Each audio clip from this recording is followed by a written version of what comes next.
Welcome back to the chat. A huge dispute is underway right now between some big-name musicians over song copyright issues. A U.S. federal judge denied a motion by singer Robin Thicke and songwriter Pharrell Williams, who wanted a court to reject the plagiarism accusations made by Gaye's children. So the Gaye estate said the song Blurred Lines copied elements of the singer's 1976 track, Got to Give It Up.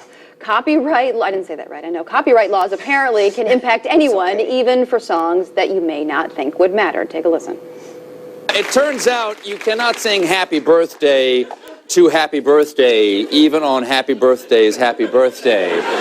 Because Warner Music contentiously owns the copyright to the song and has been earning millions from people celebrating their birthdays for a quarter of a century. And Warner is so protective of the song that even to sing Happy Birthday in a restaurant, at a concert, or public place, you must pay royalties.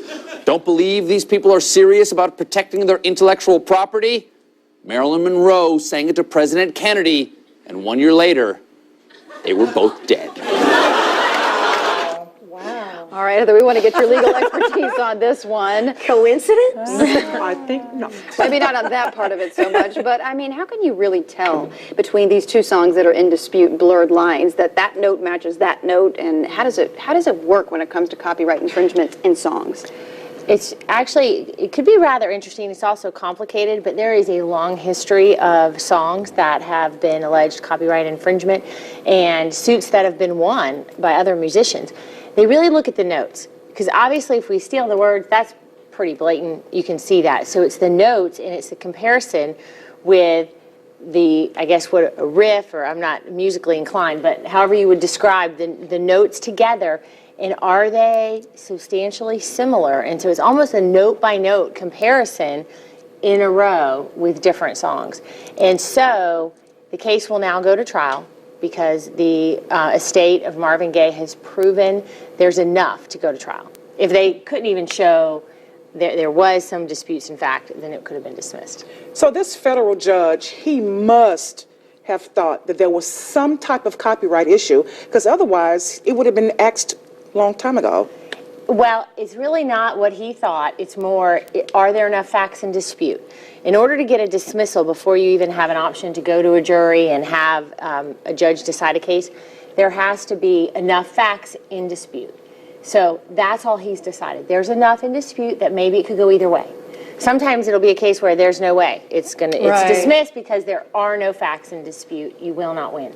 And so that's really all it means. There's enough evidence that, hey, we can get more into it and see what a jury thinks. Okay, well, with this case, you know, and as you said, they go note by note. And, you know, I worked in radio for years, and there's so many songs that sound like so many songs. So, you know, when you have one side's experts, like Pharrell and Robin Thicke, and they go, oh, no, there's nothing similar. Then you've got Marvin Gaye's family going, oh, yeah, you have this, this, and this. How in the heck does a jury, I mean, you have two, you know, competing experts that might say, that sounds different, no, that sounds the same. What the heck's a jury to do? What they do every day is they make a decision and they weigh the evidence, they compare what they heard from one expert to another. It happens all the time in medical cases. You always have a battle of the experts. I think very often. And so there are some historical cases. Actually, I think John Fogerty won a case, and he actually played it on guitar to the jury and said that he won. He's like, see, it's not different. So that's kind of cool. I was like, oh, that's really? He's like, these are totally different, and he won. So, but I don't know that that's going to happen. There's another story we wanted to get your legal take on. It's a really messy divorce that's rocked Wall Street and led to drug testing for one firm. The husband in the case makes about $7 million a year and is soon to be ex-wife, if not already, went public with allegations that went from booze binges to steamy relationships with other women to, we won't get into the details on that, and also, I guess apparently she listed 20 of his alleged drug cohorts who regularly did cocaine with him, including the head of the investment banking firm that he worked at. Okay, this is a crazy thing, crazy story, and you've really read up on the details about this. Absolutely, and you know, there are times in divorce cases, which is what I do primarily, and it kind of just changes the balance of power and maybe helps negotiations along. Now, she did sign an affidavit, but she made some very, very powerful allegations that were clearly going to rock his employment, clearly going to rock that business partners, people left. And it is interesting to note that she's not innocent in all that. She had drug, and he kind of beat her to it. He filmed her doing drugs, and he got the kids. So she's This like, is a well, dirty case. Yeah, it's very dirty. So she's like, well, let's see how it feels with you. And lost some clients. They drug tested all these people, and then miraculously, it settled today. This sounds like a great Lifetime movie. Seriously. Now, when it comes to the whole drug testing thing, because, she accused him and a lot of employees of doing illicit drugs, and then I think it wasn't the two heads of the company sent a letter to the entire firm and said, we're going to get drug tested, or are you? And they didn't really force them to, but it was this inference that, can companies do this? Because if it would be me and I'm getting this letter, I'd be going, I better take this drug test. Can they force you? Is that forcing people? What is that whole deal? You can. You're the employer, and certainly they have certain policies, and when things happen, they can drug test you randomly. Most big companies just have a blanket, we can test you randomly whenever we want. But we are talking about major money, major companies, and they're saying, we're going to lose these accounts, so you guys better step up and do it. Now, and there's a wide degree of different kind of tests.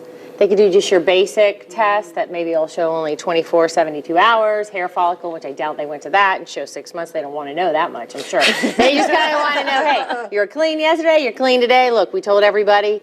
We did it. So I would think when you look at those financial interests in individuals in those roles, they were happy to do it, and I bet the company made it so it was relatively and then she easy came to out pass. today and apologized. Yeah. Yeah. Well, and she apologized, and it's the same time that the settlement came about. So That sister have left her mark. there you go. All right. Well, thank you for joining us, Heather. As always, if you have any questions or needed legal advice, you can check out Quick Law Group's website at thquicklawgroup.com. Well, still to come on the chat, we sit down with the co-owner of the St. Augustine Distillery, hear firsthand how they got started and the really cool history behind their location. We'll be right back.